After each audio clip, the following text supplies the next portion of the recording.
What's up, brothers and sisters? Brother G World 7_D, and I got this book right here. I might have shown this book before, and it's Africa Hegemony, from Europe's Middle Ages, its collapse, and modern resurgence. Now, I have some disagreements with this author, but when you read these books, every time you see a black person somewhere, it's just to throw the term African. So I want you to kind of ignore that, but I'm going to focus on black Europeans, okay? Here we go here. My voice is a little hoarse, so bear with me. All right, page 41. If I can get it clear. Europeans were vessels of black Africans from antiquity. Blacks have ruled Europeans since Kemet established colonies in Athens and Rome to the fall of the Moorish royalty in the 20th century. Now, let's pick up on that. Blacks have ruled Europeans since Kemet established colonies in Athens and Rome to the fall of Moorish royalty in the 20th century. Okay, black people were the original people there. I want you to sink that in. And they were there before Kemet went there. The royals' priority was to maintain their blue blood is black blood, secession, and control of the Germanic majority in Europe. They used the Roman Catholic Church in this respect by selecting cardinals and pope from their lineage, okay, Negroes.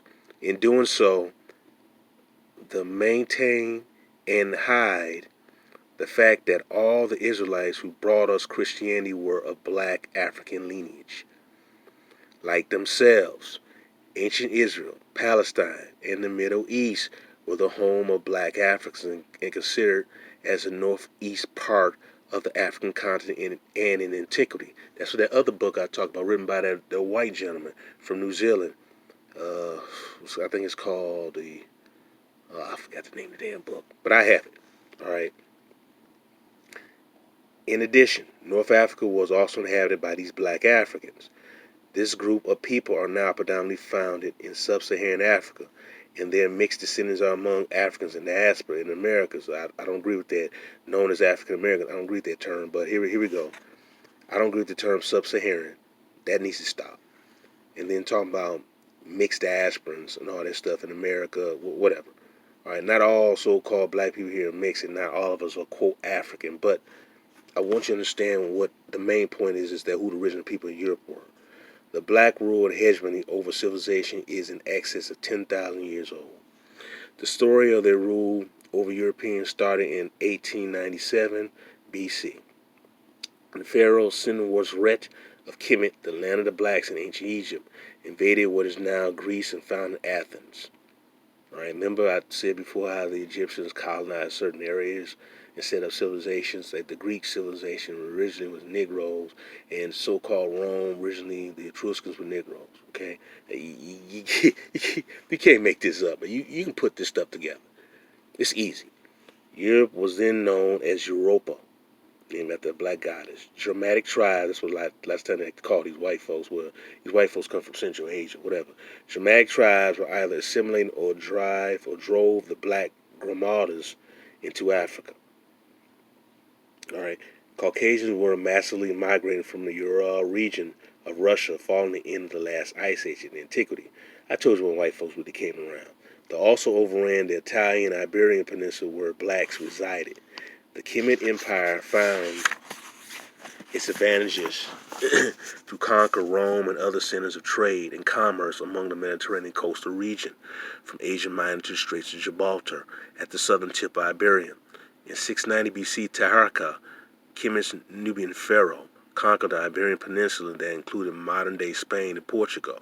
Okay, so you said that some black Moors conquered it at a certain time, and then these so-called people part of the Egyptian empire, they were already Negroes there. All right, let me make this clear. There was already Negroes there. The type of degree Negro, whatever, but there was already Negroes there. You sort of picking this up. Once you do the research and studying, you pick this up. Sometimes these guys contradict themselves. Instead of not being focusing on the fact is that you constantly saying that just Negroes stacked up Negroes, another Negro group stacking another Negro group. All right, invaded another Negro group. From the 3rd century BC to the 3rd century of the Christian era, Rome recruited thousands of black Africans into the imperial army, primarily from North Africa, the highly populated breadbasket of the empire.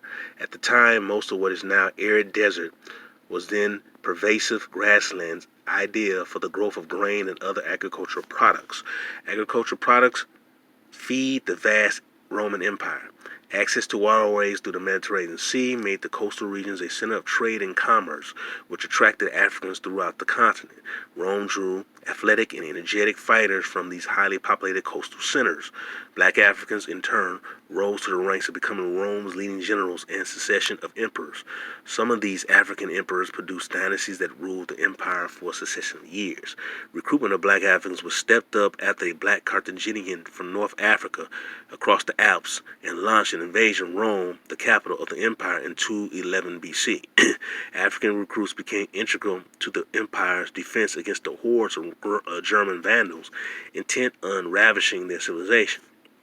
By the 8th century of the Christian era, Arabs recruited and converted black Africans to Islam to help them breach the Holy Roman Empire in Iberia and rule southwestern Europe for ancient years. By that time, many Holy Roman emperors were black. By that time, many Holy Roman emperors were black. By that time, many Holy Roman emperors were black. Black Moor nobles of Iberia intermarrying into the European royal families and establishing a blue blood lineage. European kings married their cousins and made them queens to avert war, build alliances and heirs to succeed them. This form of incest helped to retain the distinct African features besides swarthy complexion among Europe's ruling class over both state and church. Efforts to conceal the African features of the royals accelerated at the advent of the lucrative African slave trade by the late 16th, 17th century. European nobles began to hide their swarthy complexion with white powder and nappy or woolly hair with wigs. Efforts to transform their image to mere Caucasians ruled, accelerating to paintings, prints, monuments, sculptures, and artifacts in the 18th and 19th century when scientific racism became vogue. The Western elites were trying to maintain the absolute rule and convince taxpayers to support colonial ventures for greater wealth reserves derived from mineral resources and raw materials extracted from Africa, Middle East, and Asia. The resistant African inhabitants were portrayed as inferior fighters. They were perceived primates or subhumans who needed Christianity and the rudiment of Western education to avoid their savage instincts. Ironically, the God European royalty prayed to in many churches throughout Europe was black, like themselves. Ironically, the God the European royalty prayed to in many churches throughout Europe was black, like themselves, because the people of the Christian church and the Catholic church were Negroes. Okay, you're getting the drift, dude. Another contradiction is the fact that back in the early 16th century, there were numerous Moors at the court of King James IV of Scotland. The king held tournaments where black knights jousted to the pleasure of black ladies of royal court, readily attended with their entourage of maidservants. They were dressed in expensive gowns according to contemporary observers. I'll repeat that. Another contradiction is that back in the early 16th century, there were numerous Moors at the court of King James IV of Scotland. The king held tournaments wherein black knights jousted to the pleasure of black ladies of the royal court, readily attended with their entourage of maidservants. They were dressed in expensive gowns according to contemporary observers. Alright? And I'm going to stop there because I'm going to take another part of this book and break it in and talk about something else. But